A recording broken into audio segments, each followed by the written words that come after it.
आज हम करेंगे मल्टीपल एक्सपेंशन। मल्टीपल एक्सपेंशन के अंदर approximate potential at large distances. तो हमें इस चीज़ का आइडिया है कि जो आपके पास चार्ज डिस्ट्रीब्यूशंस होती हैं, फॉर एग्जांपल आपके पास 3 चार्ज डिस्ट्रीब्यूशन है, line charge distribution, surface charge distribution and volumetric charge distribution, lambda, sigma and rho. इस चीज़ का हमें ये आइडिया है कि जब हम इनको बहुत एक बड़े फासले से देखते हैं तो ये सारे के सारे as a point charge behave करते हैं। फॉर एग्जांपल ये आपके पास लाइन चार्ज इसके ऊपर स्प्रेड हुआ हुआ है सारे का सारा लैम्डा, और यहाँ पे आपके सरफेस के ऊपर आपके पास सिग्मा स्प्रेड हुआ हुआ है, इसी तरह स्फेरिकल सरफेस है उसके ऊपर रो स्प्रेड हुआ हुआ है। लेकिन जब आप इन सारों को किसी बहुत ही दूर पॉइंट से देखते हो कि फॉर एग्जांपल ये वाला पॉइंट एक बहुत ही दूर पॉइंट है इस पॉइंट से, तो आपको यहाँ से ये सारे के सारे जितने भी ऑब्जेक्ट्स हैं जो डिस्ट्रीब्यूशंस हैं ये पॉइंट लाइक आपको फील होंगी। They feel like a point charge. जब पॉइंट चार्ज की तरह आपको फील होंगी तो इनका जो पोटेंशियल भी होगा वो भी पॉइंट लाइक होगा, that is v is equal to 1/4 pi epsilon naught Q over R. जो हम अप्लाई करेंगे मल्टीपल एक्सपेंशन के, हम इसमें से थोड़े से हम इसमें से ज़्यादा इंफॉर्मेशन और हमने एक्सट्रैक्ट करनी है, तो उसके लिए एक सरफेस कंसिडर करते हैं। इस सरफेस का हम कहते हैं कि इस पॉइंट के ऊपर आपका कोई चार्ज पड़ा हुआ है, कोई भी चार्ज पड़ा हुआ है, और इस ये जो पूरी सरफेस है इसका हम एक सैंपल पॉइंट लेते हैं, जो हम छोटा सा पैच लेते हैं उसको हम कह देते हैं कि this patch is D R prime. और हमें कहा जाता है कि आप इससे एक फार अवे पॉइंट है पी, इस फार अवे पॉइंट पी के ऊपर पोटेंशियल क्या होगा आपने वो फाइंड आउट करना है। तो हम क्या करते हैं, इस ये जो आपके पास चार्ज, मैं इसको क्यू कह देता हूँ, कैपिटल क्यू, जो भी कहना है, इस पॉइंट का इस चार्ज क्यू तक का जो फासला है उसको हम कह देते हैं, नाम दे देते हैं आर का। देन ये जो आपके पास आपने सैंपल लिया है डी आर प्राइम, इसका और चार्ज के दरमियान जो फासला है इसको हम रिप्रेजेंट करते हैं आर प्राइम के साथ। और ये जो एरिया आपने लिया है, मतलब जो जो छोटा सैंपल लिया वहाँ से इस पॉइंट पी तक का जो फासला है इसको वो हम करली आर के साथ रिप्रेजेंट करते हैं। अल्फा एंगल बन रहा है। अगर आप इस कॉन्फ़िगरेशन का पोटेंशियल लिखें तो पोटेंशियल बनता है for the volumetric charge density rho हम ले रहे हैं, तो इसका पोटेंशियल बनता है वी ऑफ। अब आप इसमें ये देखें कि आपके पास अल्फा है, ये जो आपको राइट एंगल शो हो रहा है लेकिन ये बेसिकली राइट एंगल ट्राइंगल नहीं है। स्केचिंग में थोड़ी सी मिस्टेक है कि हम उसमें स्केचिंग ड्रा नहीं कर सकते, लेकिन ये राइट एंगल नहीं है। तो जब आपके पास राइट एंगल ट्राइंगल नहीं होती तो अब आप पाइथागोरस थ्योरम यूज़ नहीं कर सकते। आप जो लॉज यूज़ करते हो हम उन्हें कहते हैं लॉज ऑफ कोसाइंस। तो हम भी यहाँ पे यूज़ करेंगे ये laws of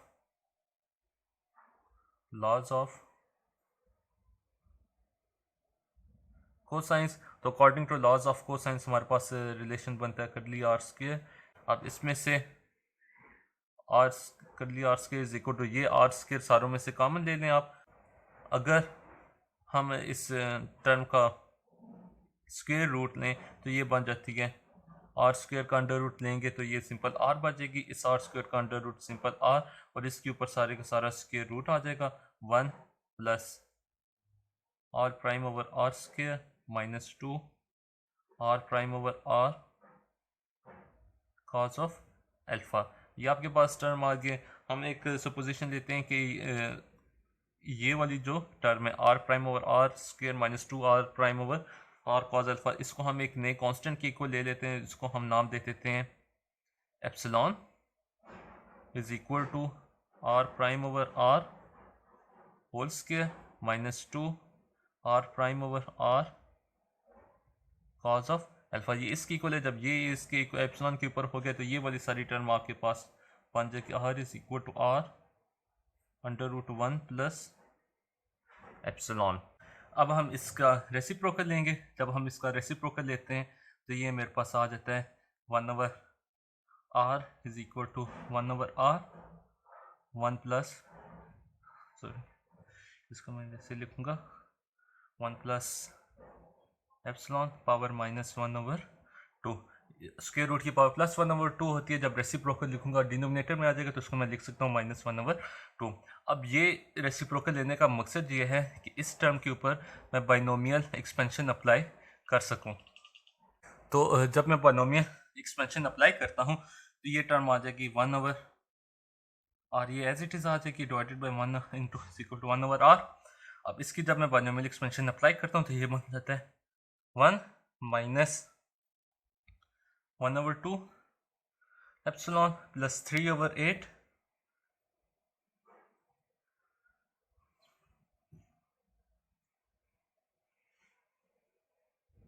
square minus 5/16 epsilon cube plus up to epsilon. ये आगे इसी तरह चलती जाती है। अब जो मेरे पास ये एप्सिलॉन की वैल्यू थी उसको मैं उठा कर यहाँ पे पुट करूँगा। जब उसको मैं यहाँ पे पुट करता हूँ तो ये बन जाती है इक्वल टू, तो ये आपकी बाइनोमियल एक्सपेंशन, तो हम बाइनोमियल एक्सपेंशन होगी।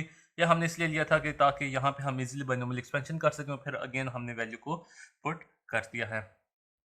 अब आगे हम इस टर्म को, ये जो आपके पास टर्म आई है 1/r की, अब हम इस टर्म को सॉल्व करेंगे। इस इक्वेशन को सॉल्व किया, ये इस इक्वेशन से हम इस इक्वेशन की तरफ आए हैं। हमने डिफरेंट फार्मूला, ये जो फर्स्ट टर्म है 1/r इंटू 1/r, इसको हमने एज इट इज़ लिखा, ये 1 भी एज इट इज़ आ गया, माइनस 1/2 इंटू ये वाली जो टर्म है -1/2 bracket r prime over r square minus, तो ये वाली दो टर्म्स इसकी आ गई हैं। -1/2 को इसके साथ मल्टीप्लाई किया तो ये आ गया, फिर माइनस माइनस प्लस 2 के साथ कैंसिल हो जाएगा and r prime over r cos of alpha आ गया। तो ये आपके पास इसकी टर्म को सेकंड टर्म, फिर प्लस 3/8 वाला ये जो है r square minus 2r prime over r cos alpha whole square. तो यहाँ पे हमने फिर फार्मूला अप्लाई किया है, इसके ऊपर हमने फार्मूला अप्लाई किया a minus B whole square वाला फार्मूला अप्लाई करने के बाद जब हमने इसको सिंप्लीफाइड किया तो ये +3/8 r prime over r4 plus 3/2 r prime over r square cos square alpha minus 3/2 r prime over r cube whole cube cos alpha. ये यहाँ तक आपका इस पोर्शन का रिजल्ट आता है। फिर जो नेक्स्ट हमारे पास एम ये वाला r prime over r whole square minus 2r prime over r cos alpha whole cube, इसके ऊपर हमने फार्मूला अप्लाई किया a minus B whole cube का। जब a minus B whole cube का फार्मूला अप्लाई किया तो ये आगे सारी टर्म जो जितनी भी -5/16 से कॉस स्क्वायर अल्फा तक की जितनी टर्म्स हैं, ये सारी की सारी टर्म्स इसकी वजह से आई हैं। तो जब ये मेरे पास आ गया तो ये वाला फार्मूला मैं रिमूव कर देता हूँ। अब मैं क्या करता हूँ, इन सारी टर्म्स में से मैं जो r प्राइम ओवर r की पावर्स में जो टर्म्स उनको सेपरेट कर देता हूँ। मतलब कि I will separate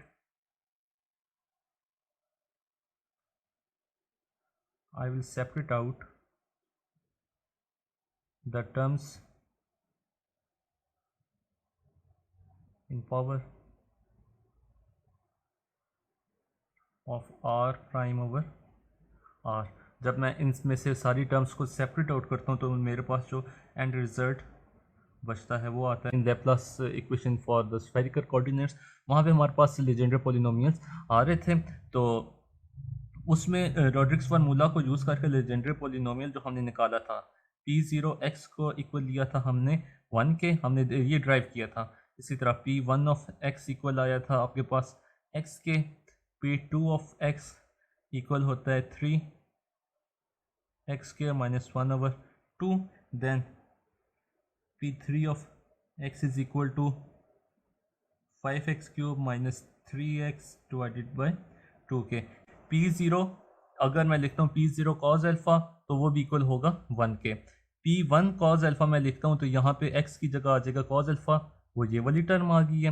then P2 cause alpha लिखता हूँ तो 3 कॉस स्क्वायर अल्फा माइनस 1/2, तो वो वाली टर्म यहाँ पर आ गई। इस सेम सिचुएशन आपकी इस टर्म के लिए ये P3 के इक्वल आ रहे हैं। हम ड्राइव कर रहे थे, सिंपल डेरिवेशन कर रहे थे, लेकिन एंड में आकर हमारे रिजल्ट्स के अंदर लेजेंडर पॉलिनोमियल्स इंक्लूड हो गए हैं। तो हम क्या करते हैं कि ये जो टर्म है इनको हम लेजेंडर पॉलिनोमियल्स के अंदर लिख देते हैं। जब मैं लेजेंडर पॉलिनोमियल्स के अंदर लिखूंगा तो ये बन जाएगा 1/r is equal to, in compact form हम इस इक्वेशन को लिख सकते हैं 1/r is equal to 1/r sigma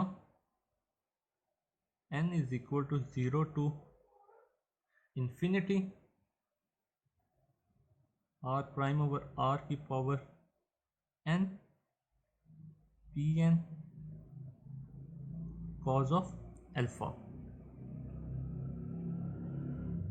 ये वाला रिलेशन बेसिकली इस रिलेशन की कॉम्पैक्ट फॉर्म है। आप देखें मैं पुट करता हूँ n इज इक्वल टू 0, तो 1 ओवर आर, ये 1 ओवर आर, 0 पुट करता हूँ, आर प्राइम ओवर आर की power 0 1 and P 0 cos of alpha. ये वाली टर्म यहाँ पे आ गई है। n इज इक्वल टू 1 को मैं पुट करता हूँ, R prime over R power 1, ये वाली term P 1 cos of alpha. Then n is equal to 2 को पुट करता हूँ, n की जगह 2 पुट करूँगा तो आर प्राइम ओवर आर का स्क्वायर, यही वाली टर्म आ गई है, इंटू पी 2 का पी 2 कॉज ऑफ अल्फा। इसी तरह n इज इक्वल टू 3 4 5 करोगे तो आ जाएगा। ये आपके पास इसकी कॉम्पैक्ट फॉर्म है। V of R is equal to 1 over 4 pi epsilon naught integral 1 over curly R rho R prime D of tau. उसके अंदर ये 1 ओवर आर की मेरे पास वैल्यू आ गई है, तो ये वैल्यू मैं सीधे इस इक्वेशन के अंदर सब्स्टिट्यूट कर दूंगा। जब मैं इसको इस इक्वेशन के अंदर डालता हूँ, पुट करता हूँ, तो वो मेरे पास बन जाती है। अब ये जो हमारे पास इंटीग्रल है वो विद रिस्पेक्ट टू डी टॉ है, और रो प्राइम के ऊपर आर प्राइम के ऊपर जो आपके पास वॉल्यूमेट्रिक चार्ज डेंसिटी है वो डिपेंड कर रही है, तो R as a constant heat हो रहा है, तो आर वाली टर्म्स को हम इंटीग्रल के बाहर लेंगे। जब मैं इसको इंटीग्रल के बाहर लेकर आता हूँ तो ये बन जाता है। अब अगर मैं इस पोटेंशियल को एक्सट्रैक्ट करता हूँ तो ये फॉर्म बनती है V of R is equal to 1 over 4 pi epsilon naught as it is, ये सारे में कांस्टेंट हो तो मैं इसको इधर बाहर ले लेता हूँ, into n is equal to 0 जब मैं पुट करूँगा, n इज इक्वल टू 0 के लिए r की power 0 plus 1 that is r, ये सिंपली आ जाएगा 1 over r integral r prime की power 0 is also equals to 1, तो ये मैं नहीं लिखता यहाँ पे p0 cos of alpha rho r prime D of tau. अब जो p0 कॉस ऑफ थीटा है, कॉस ऑफ अल्फा, ये इक्वल होता है इज इक्वल टू 1 के, तो ये वाली चीज़ मैं रिमूव कर दूंगा और मेरे पास सिंपल बच जाएगा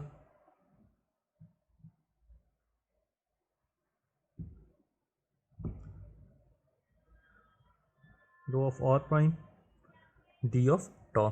n इज इक्वल टू 0 के लिए कंप्लीट होगी, क्योंकि सिग्मा का साइन है तो मैं डालूंगा प्लस 1 और 4 बाई एप्सिलॉन नॉट कॉमन ले लिया था मैंने।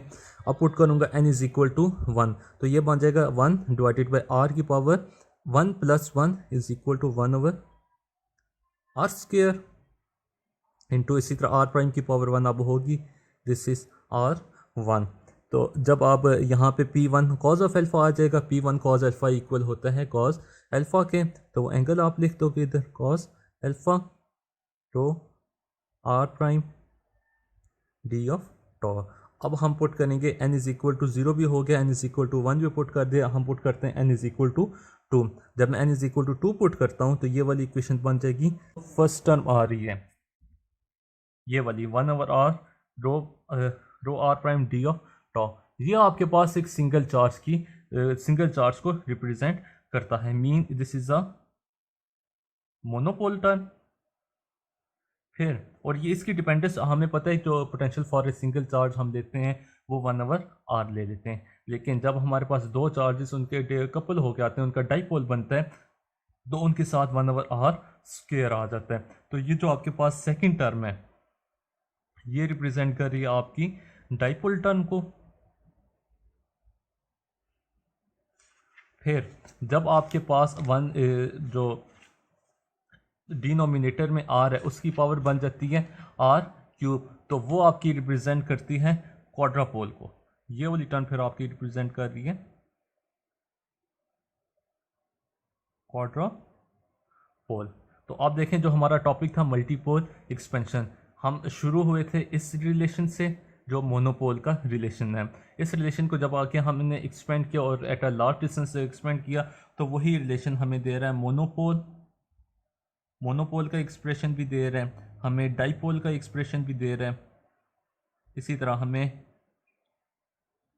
क्वाड्रापोल का एक्सप्रेशन भी दे रहे हैं। मोनोपोल के लिए n इज इक्वल टू 0 होता है, डाइपोल के लिए n इज इक्वल टू 1 होता है, क्वाड्रापोल के लिए n इज इक्वल टू 2 होता है। जो आपके पास डाइपोल और क्वाड्रापोल की टर्म्स हैं ये बेसिकली आपके हेल्प करते हैं अगर आप हाई प्रेसिजन लाना चाहते हैं।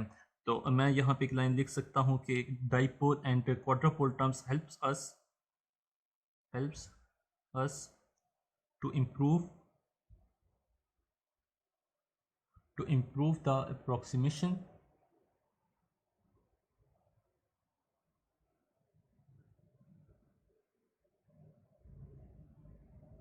the approximation if higher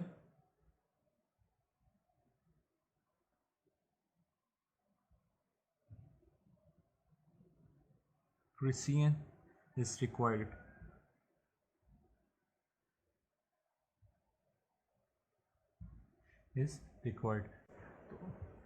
अभी हम देखेंगे मोनोपोल एंड डाइपोल टर्म। जो हमने अप्रॉक्सीमेट पोटेंशियल निकाला था उसमें से हमें आइडिया है कि जो आपके पास मोनोपोल पोटेंशियल है उसकी वैल्यू आती है। इसके बारे में हमें हमारी पिछली जितनी भी डिस्कशंस हुई थी वो सारी की सारी हम मोनोपोल को लेकर चले थे। तो हम अभी चाहते हैं कि डाइपोल के जो पोटेंशियल उसकी एक अप्रोप्रिएट फॉर्म आ जाए जिसको हम आगे अपने न्यूमेरिकल्स को अगर हम सॉल्व करना चाहें तो उसको यूज़ कर सकें। तो जो हमारे पास अप्रोक्सीमेशन फार्मूला आया था उसके तहत जो वी डाइपोल बनता है, तो ये आपके पास डाइपोल का पोटेंशियल आ गया from the potential approximation formula.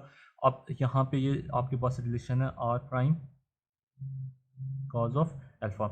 हमें ये पता है, हमने डिस्कस किया था अल्फ़ा जो है वो एंगल है between R and R prime के। तो आर प्राइम कॉज अल्फ़ा को मैं लिख सकता हूँ is equal to R unit vector dot R prime, क्योंकि ए डॉट बी जो जब आप डॉट प्रोडक्ट लेते हैं तो A dot B is equal to A B cos theta. तो आर प्राइम है आर, इसको अगर मैं ब्रेक करूँ R unit vector dot R prime is equal to R unit vector का मैग्नीट्यूड आर प्राइम का magnitude cos of alpha. Unit vector का magnitude is always equal to 1, तो मेरे पास सिंपल बात जाएगा R prime cos of alpha. तो इस वजह से are prime cos of alpha को मैंने लिखा है R unit vector dot R prime. इसको मैं इस इक्वेशन के अंदर पुट कर दूंगा। जब जहाँ पे मैं पुट करता हूँ तो ये बन जाता है। अब ये जो इंटीग्रल है इसको हम एक चीज़ की एक नई टर्म की इक्वल लेते हैं जिसको हम कहते हैं dipole moment. Dipole moment represented by P and this is a vector quantity. जब ये वाला पूरा टर्म जो है मैं लिख सकता हूँ P is equal to integral R prime rho R prime D tau prime. तो ये आपके पास डाइपोल मोमेंट आ जाता है, या सिंपली आप प्राइम को आप हटा भी दो, R into rho R into D of tau. तो ये आपके पास डाइपोल मोमेंट बन जाता है। इस डाइपोल इसकी वैल्यू जब मैं यहाँ पे पुट करता हूँ तो ये आपके पास पोटेंशियल आ जाता है फॉर द डाइपोल टर्म। अब इसमें ये देखें आप कि जो आपके पास डाइपोल मोमेंट है हमने यहाँ पे यूज़ किया है वॉल्यूमेट्रिक चार्ज डेंसिटी। आप यहाँ पे जब सरफेस चार्ज डेंसिटी यूज़ करोगे तो रो की जगह सिग्मा की टर्म यूज़ करोगे, लाइन चार्ज डेंसिटी यूज़ करोगे तो वहाँ पे हम लैम्डा की टर्म को यूज़ कर सकते हैं। तो इसका मतलब ये हुआ कि जो आपके पास डाइपोल मोमेंट है ये डिपेंड करता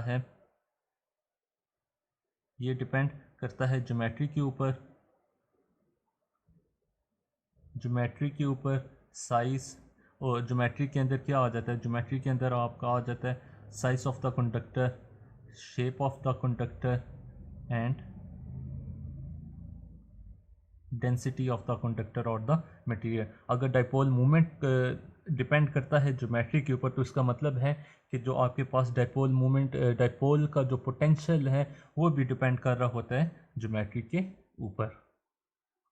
अब हमारे पास इसकी डाइपोल का पोटेंशियल टर्म आ गया, तो हम देखते हैं कि हम इस डाइपोल के पोटेंशियल टर्म में से electric field of the dipole कैसे कैलकुलेट कर सकते हैं। अब हम कैलकुलेट करेंगे electric field of a dipole. तो हमने डाइपोल का पोटेंशियल फाइंड आउट किया था जो in spherical coordinates is V R theta is equal to, वो आपके पास आ गया था P dot R divided by 4 pi epsilon naught R square.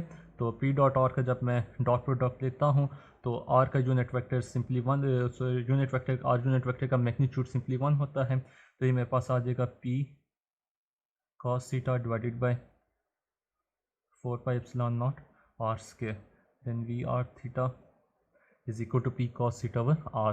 तो हमने इलेक्ट्रिक फील्ड फाइंड आउट करना है, तो इलेक्ट्रिक फील्ड का हमें फार्मूला पता है कि electric field is equal to negative of gradient of potential और माइनस डेल्टा, इसको हम ग्रेडियंट भी कहते हैं।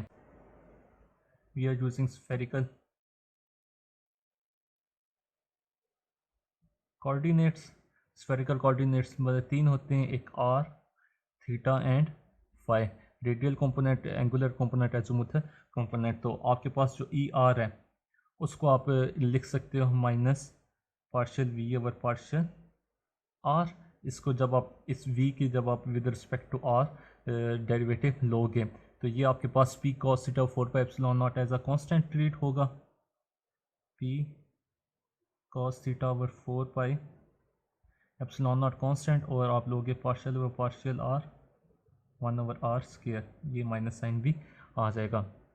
तो 1 ओवर आर स्क्वायर का जब आप डेरिवेटिव लेते हो तो ये आ जाता है माइनस 1 ओवर आर क्यूब। इसको जब आप यहाँ पे पुट करते हो तो ई ऑफ आर आपके पास आ जाए माइनस माइनस प्लस हो जाता है, P cos theta over 4 pi epsilon naught R cube. ये आपके पास रेडियल पार्ट आ गया। इसके बाद जो आपके पास थीटा एंगुलर पार्ट है वो इक्वल होता है minus 1 over R partial V over partial theta. तो आप इस टर्म का आप with respect to theta derivative लोगे तो minus as it is, then P over 4 pi epsilon naught R square, क्योंकि with respect to theta derivative है तो R square as a constant treat होगा। ये आर स्क्वायर इस आर के साथ मल्टीप्लाई होकर आपको दे देगा R cube into partial over partial theta cos of theta. तो कॉस थीटा का डेरिवेटिव होता है आपके पास minus sine theta, minus minus plus हो जाएगा, तो ई थीटा आपके पास आ जाएगा P sine theta divided by 4 pi epsilon naught R cube. E phi वो इक्वल होता है minus 1 over R sine theta partial V over partial phi. तो अब आप इसमें देखें, ये जो आपके पास फार्मूला है इसके अंदर आर की टर्म है और थीटा की टर्म है, फाई का कोई टर्म भी नहीं है। तो ये सारे का सारा एज अ कांस्टेंट ट्रीट होगा पार्शियल वी इसके लिए with respect derivative with respect to pi के लिए। तो ये वाली जब आप किसी भी कांस्टेंट का डेरिवेटिव लेते हो तो वो इक्वल होता है ज़ीरो के। तो E phi implies that E phi is equal to zero. यहाँ पे एक मिस्टेक की हमने, यहाँ पे माइनस 1 ओवर 3 लिखा है, यहाँ पे माइनस 2 ओवर आर क्यूब आता है। अब मेरे पास E R E theta E phi की टर्म्स आ गई हैं, तो नेट इलेक्ट्रिक फील्ड जो होगी वो इक्वल होगी E R plus E theta के। ई आर थीटा इक्वल हो जाएगा P cos theta, P over 4 pi epsilon naught R cube common है सारों में, ये हमने एज इट इज लिख दिया, और अंदर आ जाएगा 2 cos theta plus sine theta. अब क्योंकि इलेक्ट्रिक फील्ड हमारे पास वेक्टर होती है और रेडियल कंपोनेंट तो उसकी डायरेक्शन अलोंग द आर होगी, आर यूनिट वेक्टर होगी। तो यहाँ पे मैं सॉरी यहाँ पे नहीं, यहीं पे लगा आर यूनिट वेक्टर, और थीटा कंपोनेंट है तो उसकी डायरेक्शन होगी अलोंग द थीटा, तो थीटा यूनिट वेक्टर। ये आपके पास आ गया electric field of a dipole.